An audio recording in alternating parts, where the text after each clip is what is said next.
초자연적인 현상을 취재하는 신문사에 편지 한 통이 도착해. 동말론, UFO, 초능력자. 잠든 부부에게 다가가 면도 칼로 목을 베고 갑자기 이상하게 행동하기 시작해. 여기야, 여기라니까.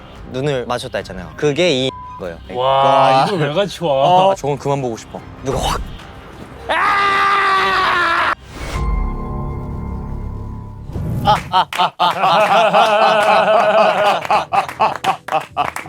안녕하세요. Stan A의 Blood Diary. 오늘도 시작하기 위해 모였습니다. 다들 오늘 컨디션 어떠신가요? 아, 좋네요. 좋아요, 좋아요. 아, 이거 찍기 전날은 항상 네, 굉장히 기대가 됩니다. 맞아요. 또 어떤 얼마나 이야기가 또 있을지. 네. 근데 나는 이게 우리가 얘기하면서 막 되게 카테고리가 다양하잖아. 음흠.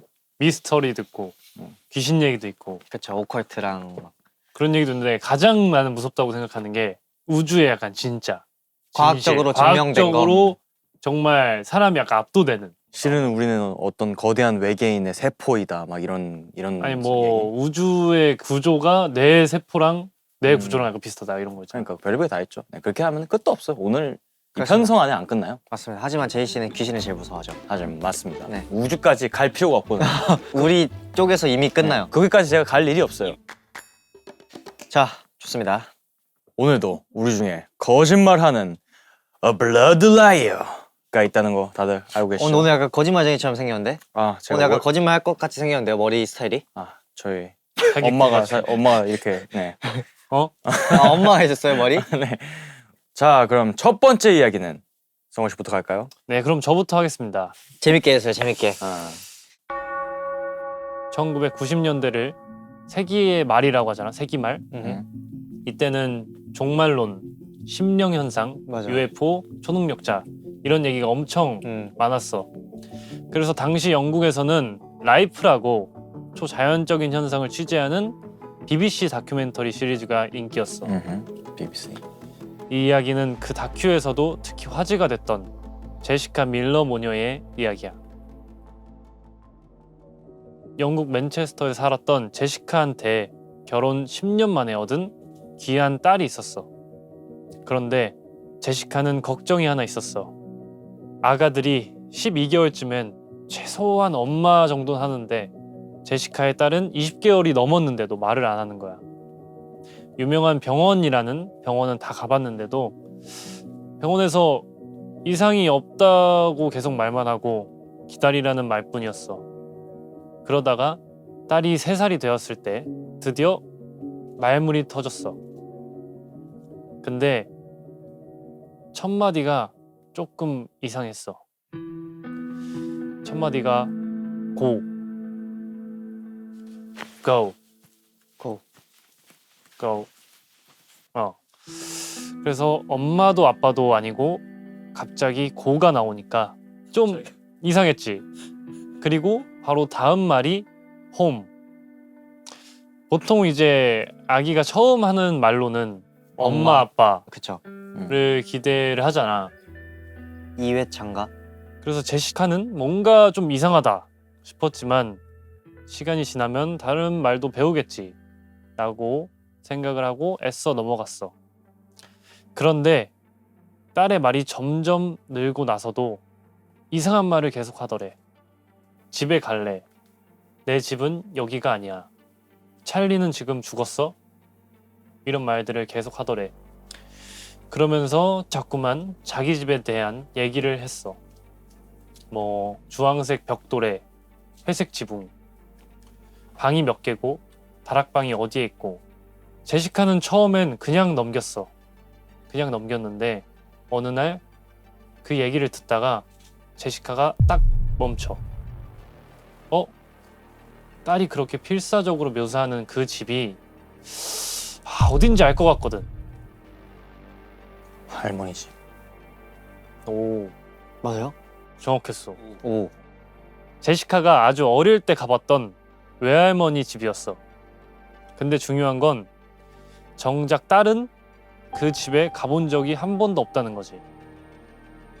제시카는 딸과 함께 외할머니 집에 가보기로 해.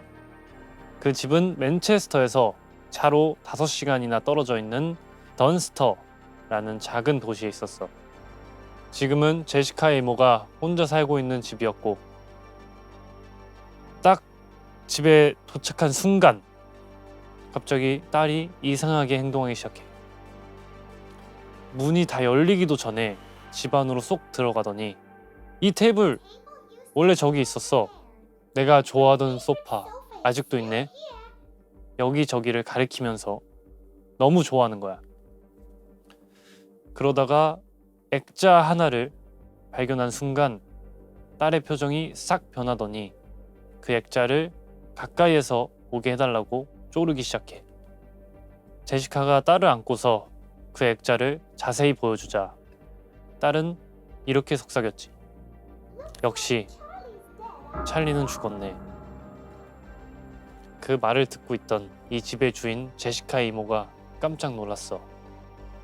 그 액자에 있던 건 외할머니가 키우던 고양이의 사진이었는데 실제로 이름이 찰리였거든. 그래서 여기서 끝이 아닌 게 딸은 갑자기 이 집에 다락이 있다며 복도 끝에 작은 문을 열어달라고 떼를 썼어. 어른들은 문을 열어줬고 딸은 곧장 들어가서 구석에 있던 먼지 쌓인 상자를 하나 꺼냈어. 그리고 딸이 상자를 연 순간 제시카는 말을 잃었어. 그 안에 있는 건 갓난 아기의 옷 그리고 제시카의 어린 시절 사진이었거든. 딸은 이렇게 말했어. 이 상자는 내 보물이야. 제시카, 네가 태어났을 때 난 참 행복했단다. 넌 나의 하나뿐인 손녀였으니까. 딸은 지금 자기가 전생에 제시카의 외할머니였다고 주장하는 거야. 이 말을 믿을 수 없었던 제시카는 BBC에 딸의 이야기를 제보했어. 다큐멘터리 라이프의 제작진은 심리학자인 실러스 호크너 박사와 함께 아이를 만났고 검증을 위해 체면을 시도했어. 처음엔 아무 반응도 없었어. 그러다 갑자기 아이의 몸이 움찔하더니 오른손등을 막 문지르기 시작하는 거야.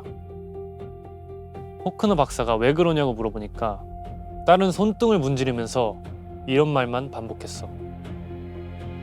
뜨거워. 아, 너무 뜨거워. 위험해. 제시카. 그 순간 제시카가 자리에 툭 주저앉았어. 문득 생각이 난 거야. 제시카가 아주 어릴 때 오븐 주변에서 놀다가 크게 다칠 뻔했는데 외할머니가 그걸 막다가 오른손등에 크게 화상을 입었다는 얘기. 그리고 딸의 오른손등엔 태어날 때부터 동그란 붉은 반점이 있었어. 제시카는 그제서야 생각했어. 자기 딸이 정말 외할머니의 환생일지도 모르겠다고. 체면 상태의 딸이 말했어. 손녀 제시카가 태어났을 때 자기는 이미 너무 늙어서 곁에 오래 있을 수가 없었대. 대신 죽은 뒤에도 빛의 세계에 머물면서 제시카를 계속 지켜보고 있었고 그러다 결국 제시카의 딸로 다시 태어났다고. 그 얘기를 듣던 제시카는 조용히 눈물을 흘렸고 딸을 꼭 껴안았지. 3년 뒤 다큐멘터리 제작진은 후일담을 촬영하려고 다시 제시카 모녀를 찾아갔어. 근데 이제 6살이 된 딸은 더 이상 아무것도 기억하지 못했다고 해. 던스터에 있던 집도, 다락방에 있던 먼지 쌓인 상자도, 찰리라는 고양이도. 여전한 건 딸의 오른손등에 있는 붉은 반점뿐이었지. 제시카는 평범한 소녀가 된 딸을 보면서 이렇게 말했어. 자긴 이제 환생을 믿는다고. 그래서 다음 생에도 딸을 다시 만날 수 있길 바란다고 말이야. 내 이야기는 여기까지. 있을 법한 이야기인데? 있을 법한 진짜 영적인 그거다. 있을 법한 이야기고 너무 많이 들은 얘기인데 여기서 한 가지 문제. 나 이걸로 속은 적이 한 번 있어. 그거 나 많이 들어봤어. 선우 형한테? 선우한테. 성우도 비슷한 걸 했었어. 선우가 이제 그 장기에 원래 갖고 있던 사람의 인격이 옮겨간다는 셀룰러 메모리에 대한 얘기를 했었는데 과학적인 얘기가 나와서 나랑 제이크랑 혹해가지고 과학 나 이거 들어본 적 있어. 이거 맞아. 이거 굉장히 많은 얘기. 이거 근데 가짜였어요. 개구라였거든. 근데 환생 많이 들었지. 얘기는 진짜 많았던 게 어. 전생에 뭐 전투기 조종사가 환생을 한 거야. 네. 그래서 추락했던 위치. 뭐 추락했던 위치도 알고 있고 우와. 어떻게 본인이 죽었나 이것도 알고 있고. 맞아. 와 신기하다. 있을 법한 얘긴데 하지만 일단 끝까지는 의심을 해봐야 된다. 그래서 증거를 좀 보여줄게. 있어요 증거가? 어. 할머니 사진 보여주는 거예요? 그 아기의 눈빛을 보면 알 수 있다는 인생 일을 찬 뒤에. 그 할머니의 손과 아기의 손. 그 방송에 나왔던 사진이고 BBC. 이거를 다큐멘터리로 제작을 하고 책을 또 만든대 얘네가. 네. 사이트예요 실제 사이트? 실제 사이트. Investigating the supernatural phenomena of Britain. 오. 그래서 이 책에 이렇게 실린 적이 있다. 이거는 다큐를 실제로 보여줄까도 생각을 했는데 네. 너무 찐인. 너무 진짜 같으니까 어. 그거는 못 보여줘. 근데 하긴 이 하나의 이야기 때문에 이렇게까지 정성스럽게 만들 리가 없긴 해요. 근데 사이트가 좀 이 영국 거라고요? 왜 이렇게 깨끗하지? 저런 느낌이 아닐 것 같지 왜? 오케이 일단 넘어가시죠. 오케이 넘어갈게요. 일단 알겠어 들었어 잘 들었어.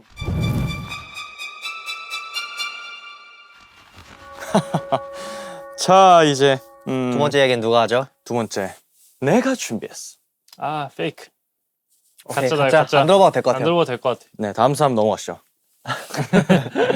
네 여러분 저는 좀 그냥 소름 돋는 얘기입니다. 바로 나와요 증거가? 오 뭐야? 이렇게 바로? 뭐 너무 최신식인데? 자 기다려봐.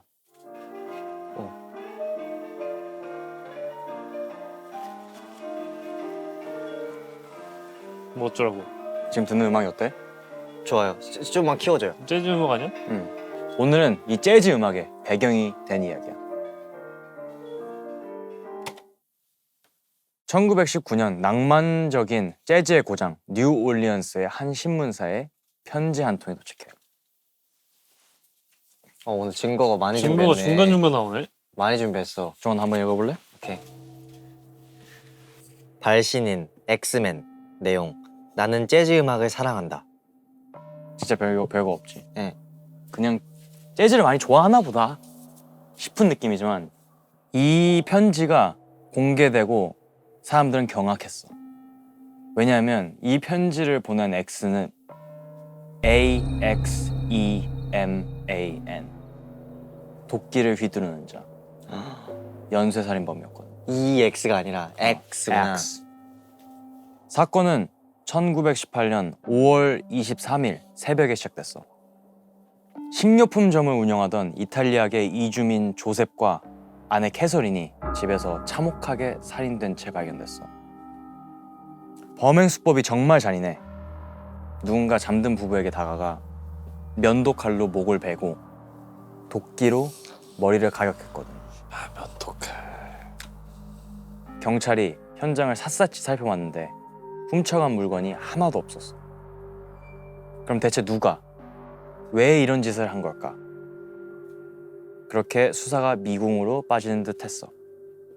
그런데 한 달 뒤인 6월 27일 또 사건이 터져. 이번엔 루이 베수머라는 식료품점 주인이 타겟이었어.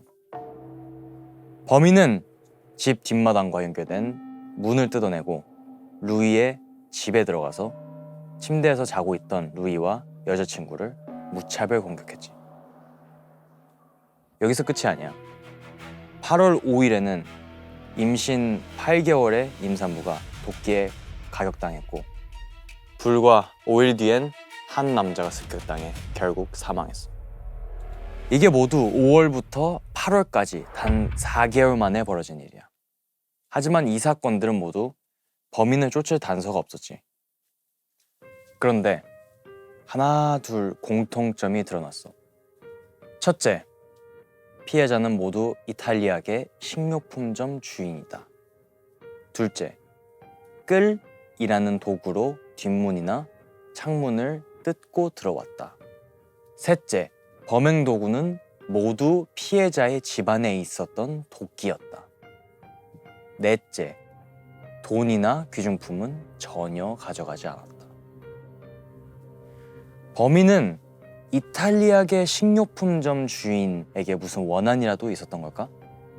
경찰은 피해자들과 원한이 있는 인물을 샅샅이 뒤졌어.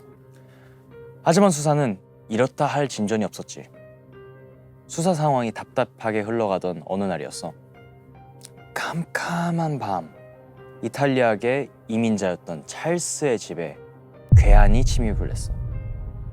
찰스는 아내와 딸을 구하기 위해서 필사적으로 맞섰지만 결국 딸 메리가 범인이 휘두른 도끼에 맞아 그 자리에서 숨을 거두고 말았어. 그래도 수사에는 진전이 있었어. 찰스의 아내 로지가 범인의 얼굴을 봤다는 거야. 로지가 지목한 사람은 바로 이웃에 사는 조르다노 부자였어. 그들은 평소에도 찰스와 사이가 좋지 않았대. 사실 조르다노 부자가 범행을 저질렀다는 증거는 없었어. 하지만 배심원들은 로지의 증언을 믿고 조르다노 부자에게 유죄 판결을 내렸지. 조르다노 부자가 감옥에 간 뒤로 사건은 일어나지 않았어.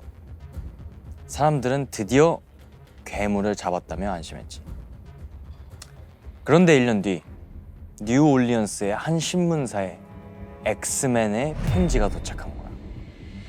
심지어 그 무렵 조르다노 부자의 무죄도 입증이 됐어. 진짜 엑스맨은 사실 잡히지 않았던 거야. 아까 읽은 편지의 내용은 사실 전문이 아니었어. 전체를 다시 읽어볼까? 오케이. 원본이 있네. 그리고 해석본이야. 그대들은 나를 잡지 못했고 앞으로도 절대 잡지 못할 것이다. 나는 인간이 아니라 가장 뜨거운 지옥에서 온 영혼이자 악마다. 나는 재즈 음악을 매우 사랑한다. 다음 주 화요일 밤 12시 15분 재즈가 울려 펴지는 집은 절대 공격하지 않겠다. 하지만 음악이 들리지 않는 집은 도끼의 맛을 보게 될 거다. 오씨, 뭐야? 음악을 되게 사랑하네. 사람들은 경악을 했어. 다음 범행을 예고하는 선전포고처럼 들렸으니까. 그냥 그거는 컨셉 아닐까? 그 전에도 음악이 안 나와서 죽인 건가? 그랬을 수도 있고. 그리고 범인이 말했던 화요일 밤이 찾아왔어. 뉴올리언스 저녁에 재즈가 울려 퍼졌어. 모든 집에서 레코드판이 돌아갔고 클럽에서는 밴드들이 밤새도록 연주를 이어갔어. 엑스맨의 습격을 당하지 않길 바라면서 말이야. 그 이후 한동안 잠잠했던 엑스맨은 몇 차례 습격을 이어가다가 어느 날 완전히 사라졌어. 마치 처음부터 없었던 존재처럼 말이야. 엑스맨이 누군지, 왜 이탈리아계 식료품점 주인들만 노렸는지 끝내 밝혀지지 않았지. 배고팠나? 100년이 지난 지금까지도 이 사건은 미국 역사상 가장 기괴한 미스테리로 남아있어.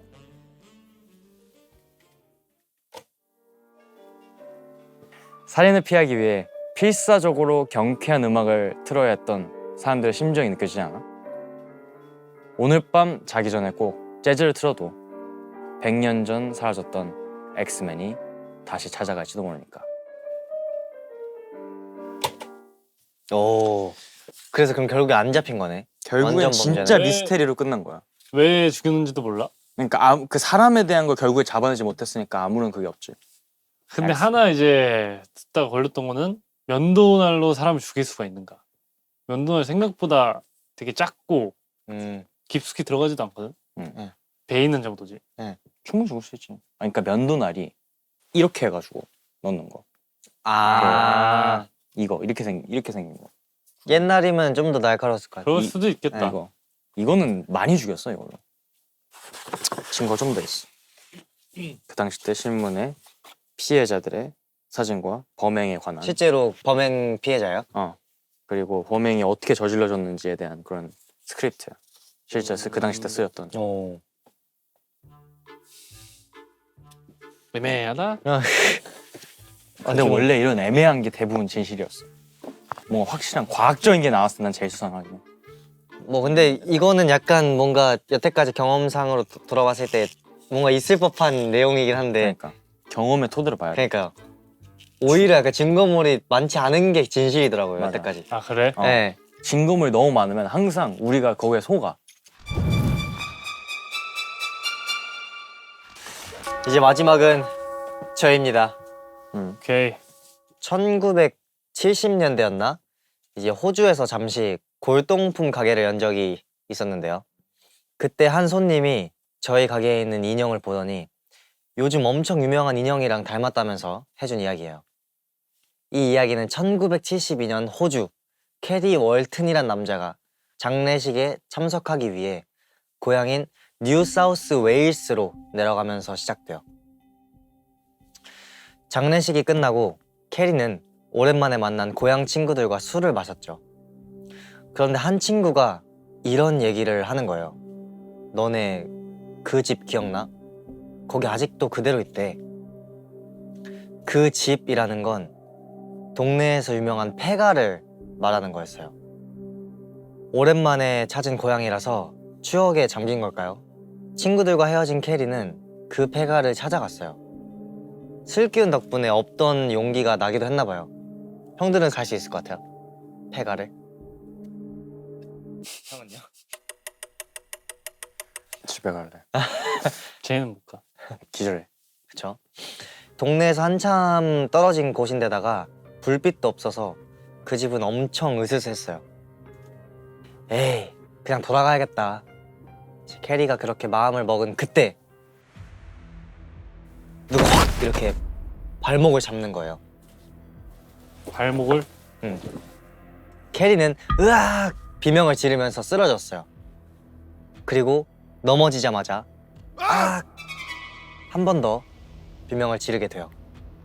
코 앞에서 누가 자기를 이렇게 빤히 쳐다보고 있었거든요. 얼마 뒤 캐리는 머리가 마구 헝클어지고 팔다리가 여기저기 긁힌 채로 집에 돌아왔어요. 한 손에 길쭉한 뭔가를 들고서 말해요. 그건 심술궂은 표정의 기묘한 남자 인형이었어요. 툭 튀어나온 매부리 코, 하나로 묶은 긴 머리. 캐리는 얼빠진 얼굴로 가족들에게 말했어요. 폐가에서 넘어졌을 때 이 인형과 눈을 마주쳤는데 왠지 모르게 가져오고 싶었다 라고 말해요. 이 인형 어떻게 생겼는지 궁금하죠? 오 마이 갓. 잠깐. 오 마이 와 갓. 이걸 왜 가져와? 오 이거 마이 그거잖아. 갓. 그거랑 비슷하네. 소우. 식소다 식소. 가까이서 한번 오 볼래요? 마이 갓. 아, 와, 갓.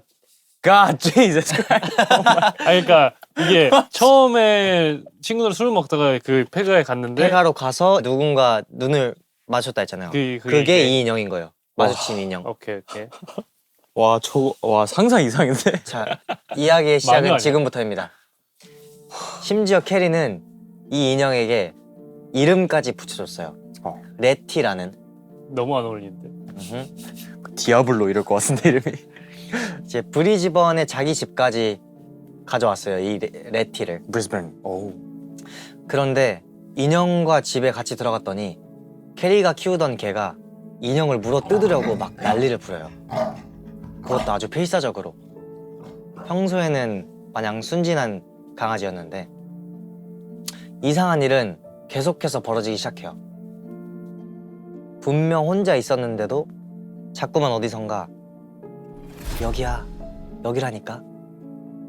누가 속삭이는 그런 목소리가 들려왔죠.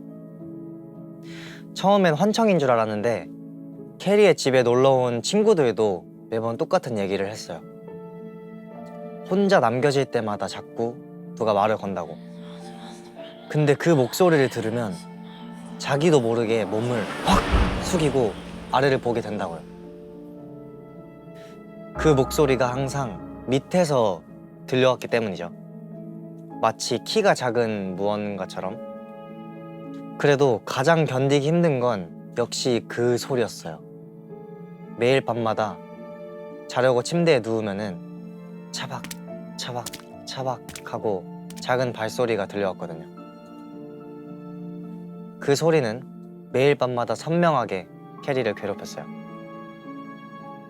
그러던 어느 날 또 반복되는 차박거리는 소리에 더 이상 참지 못한 캐리는 인형이 있는 방을 향해 달려갔어요. 실은 그 소리가 항상 그 방에서 들려오는 것 같았거든요. 제발 그만 좀 해! 하면서 캐리는 방문을 벌컥 열고 소리쳤어요. 하지만 인형은 그 자리에 그저 가만히 놓여있을 뿐이었죠. 순간 캐리는 화를 낸 자신이 굉장히 바보 같아졌어요. 인형이 움직일 리가 없는데. 그렇게 허탈한 마음으로 뒤를 돈 순간 캐리는 숨이 멎는 것 같았어요. 바닥에 어지럽게 찍혀있는 물에 젖은 작은 발자국들이 있었거든요. 캐리는 결국 다음날 아침이 되자마자 인형을 쓰레기 봉투에 담아서 내다 버렸어요. 너무 속이 시원해서 왜 지금까지 그 인형을 갖고 있었나 싶을 정도였죠. 그날 밤 캐리는 편안한 마음으로 TV를 보며 쉬고 있었어요. 그런데 차박 차박 차박 그 소리가 또 들리는 거예요. 물에 젖은 발자국 소리가. 캐리는 혹시나 하는 마음에 살금살금 인형이 있던 방으로 다가갔는데 조심스럽게 문을 연 순간 분명 버렸던 그 인형이 다시 집에 돌아와 있던 거예요. 쓰레기 봉투에 담아서 이렇게 버렸던 인형이 다시 돌아와 있으면 어떨 것 같아요? 그래본 적이 없어서 모르겠다. 그러니까 당장 태워버려야지. 그쵸. 그제야 이건 보통 일이 아니다 싶어졌어요. 골동품 전문가는 인형을 살펴보더니 이건 1800년대 동유럽 집시들이 만든 것 같다라고 했어요. 그런데 계속 고개를 갸웃거리던 전문가가 아무리 봐도 이 인형 머리카락 사람 머리카락으로 만든 것 같은데요? 인형의 긴 머리가 진짜 사람 머리카락이라는 거였죠. 대체 누가 사람의 머리카락으로 인형을 만든 걸까요? 캐리와 인형의 사연은 점점 더 많은 사람들의 관심을 끌었고 1981년에는 다큐멘터리까지 만들어지게 됩니다. 다큐멘터리 팀에서 섭외한 심령술사를 통해 캐리는 드디어 이 인형의 비밀을 들을 수 있었어요. 이 인형 속에는 죽은 자의 영혼이 있다고. 그 영혼은 약 200년 전 물에 빠진 집시 아이의 영혼이라고 말이에요. 기억나요? 그 매일 밤마다 들려오던 물에 젖은 발소리. 그래서 물에 젖었다고? 그렇죠. 어쩌면 그 인형은 그 익사한 집시 아이가 가장 좋아했던 인형일지도 몰라요. 아니면 그 죽은 아이의 머리카락으로 인형을 만들었을지도 모르죠.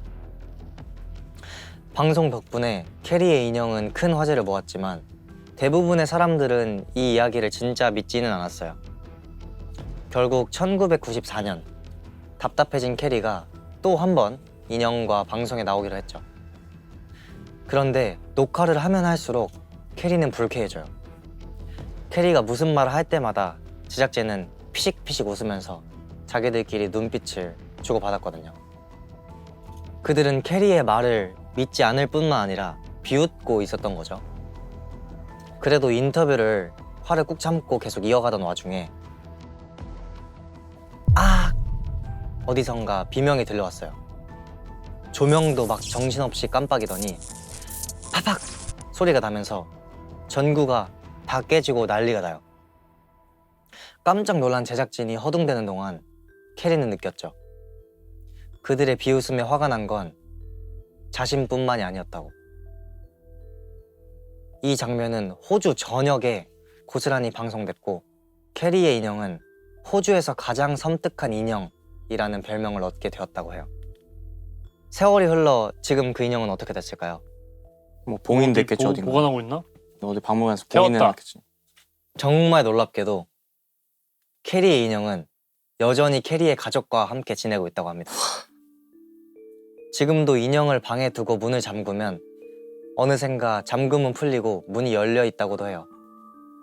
그래도 캐리의 가족은 절대 인형을 버리지 않을 거라고 했습니다. 또 자기를 버리려고 한다면 그 인형은 아마 그 사실을 절대 잊지 않을 테니까요. 제 이야기는 여기까지입니다. 또 이제 증거가 하나 더 있는데 친구 보고 싶지 않은데. 아까 말한 그 다큐멘터리 기억나요? 거기서 이제 그 유튜브에 그 영상들을 아카이빙 해둔 페이지가 있어요. 이게 그겁니다. 아우, Jesus. 와우. 캡처한 거. 진짜 what the hell. 근데 생긴 게 진짜 섬뜩하게 생기지 않았어요? 끔찍하다. 생긴 건 좀 섬뜩하게 생겼네. 약간 그 센과 치히로의 행방불명에 나오는 마녀 같이 생겼어요. 17년 전? 17년 전? 유튜브 있었어 그때? 유튜브 있죠? 그 영상은 없어. 막 그 터지는 영상. 영상이 있는데 그 영상을 보여주면 너무 진짜 같은 너무 리얼이라. 너네 둘 다 변명이 똑같다 어찌? 누구야? 아 진짜로. 아니 이 자식들이. 근데 형 만약에 막 형의 예를 들어 어머니가 이런 인형을 계속 같이 데리고 살자 해요. 형은 살 수 있어요? 난 절대 못 살지. 형은요? 근데 이거를 근데 뭐 버리면 또 그런 불안감이 있을 것 같긴 해. 그러니까 또 버리면 일어난다. 안 돼. 태워야 돼? 버리면 안 되고 태우거나 아니면은 그 어디냐 그런 사람한테 데려가야 돼. 엑소시스트. 아 테마사? 테마사. 테마사 같은 데 데려가서 검증하고 그냥 막 성수 뿌리고 막 태우고 막 의식 치르고 막 뭐 닌자 뭐 화둔 막 닌자 쓰고 막 거의 해야 돼 그런 거는. 아 근데 인형이 버렸는데 혼자 그거 오는 건 좀 말이 안 된다. 근데 이거는 제가 봤을 때 인간들의 정 멘탈이 그러니까 멘탈이 안 만들어내. 좋아서 나오는. 나도 들려 가끔 힘들 때. 나 스케줄 힘들 때 가끔 집에 가. 지금 집에 가. 지금 가. 이런 소리 나도 들려. 좀 꾸벅꾸벅 졸 때마다 지금 가. 지금이야. 지금 가. 타이밍이야. 도망쳐 하면서 나 들려 나도. 나도 멘탈 안 좋으면 들려. 똑같아 사람. 내가 봤을 때 힘들었던 거야 그냥.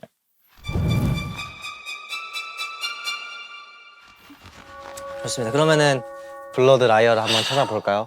자, 성훈이 형이 전생에 살던 나의 집에 대한 이야기를, 제이 형은 재즈맨을, 그리고 제가 집시 인형에 대한 얘기를 했는데요. 다 들어보니 어떤 얘기가 거짓일 것 같아요? 나는 정원이 얘기. 나도. 그냥 개인적으로 뭔가 아, 거짓이었으면 좋겠어요? 나도. 아니, 그냥 사심이야 그냥. 너무 이 뭐라 그래야 되지? 너무 영적인 그 너무 영적이야. 과학적으로 증명되지 않아요, 너무? 아, 저 성훈이 형 같은데. 아, 여기서 이렇게 남을 이제 아니 뭐라 하는 진짜로? 거야? 아니 저는 진짜 아니에요. 아, 이제 요 시작됐어 나 또 이제. 누굴 고르지? 아니 유튜브 채널을 봐봐요, 진짜. 뭐 만들어 이것도 만들어. 보고. 저건 그만 보고 싶어. 이건 뭘? 근데 뭔가 제이도 좀 제이 형 같은데. 근데 제이가 너 왜냐면 경험이 부족해서. 어떻게 그 조편지 하나로 마을 사람 전체가 그걸 트냐고. 근데 실제로 그렇구나, 근처에 그냥. 마을에서 살인 사건이 계속 일어났는데 근데 그 편지가 이렇게 뉴스에 뜬 마을이야 도시야? 거야. 뉴올리언스. 도시긴 해. 뉴올리언스.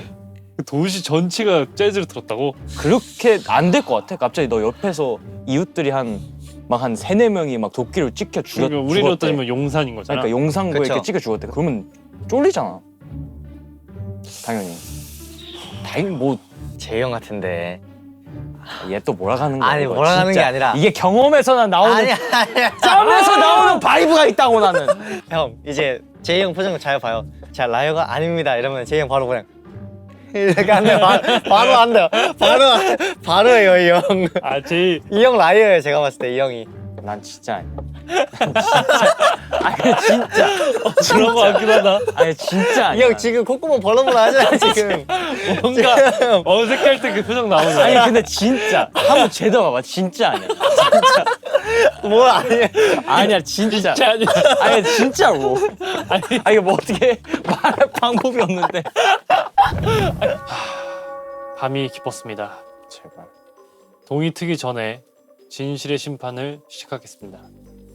자, 저부터 할게요 그러면. 오케이. 제가 선택한 블러드 라이어는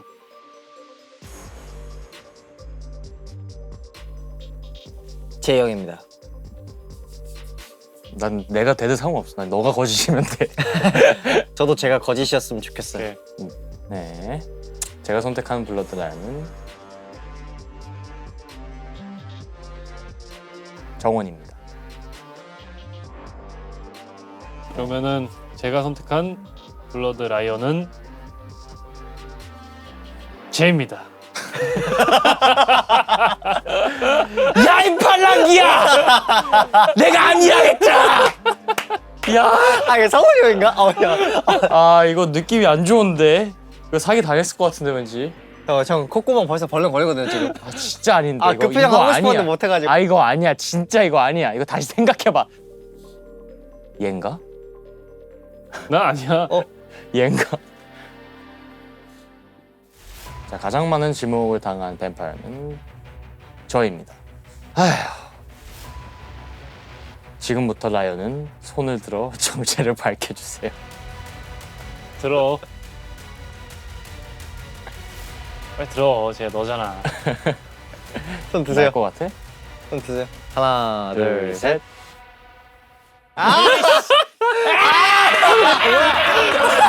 아 그렇구나. 아 성훈이 형이구나. 몰랐어? 나 솔직히 얘일 거라 생각했는데 난 얘가 그냥 거짓이었으면 좋겠었어. 뭐야 그게 뭐예요? 얘가 거짓이었으면 좋겠었어. 아 성훈이 형 할 걸 그냥. 근데 이거 찐인 게 너무 무섭잖아요. 그니까 이거는 근데 진짜 있는 진짜, 채널이래요. 이거 진짜 같아. 진짜 있는 채널이래요. 진짜 미쳤다. 자 좋습니다. 그럼 배지를 착용하면 될 것 같습니다. 아, 진짜 사기꾼 같은. 와 눈부시다.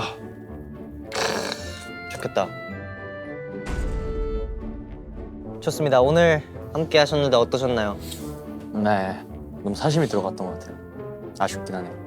아, 그래서 다음- 잘 속였습니다. 네, 젠장. 그럼 다음에 더 신기하고 미스터리한 이야기로 찾아오도록 하겠습니다. 다음에 또 봅시다. 오케이. 수고하셨습니다. 안녕.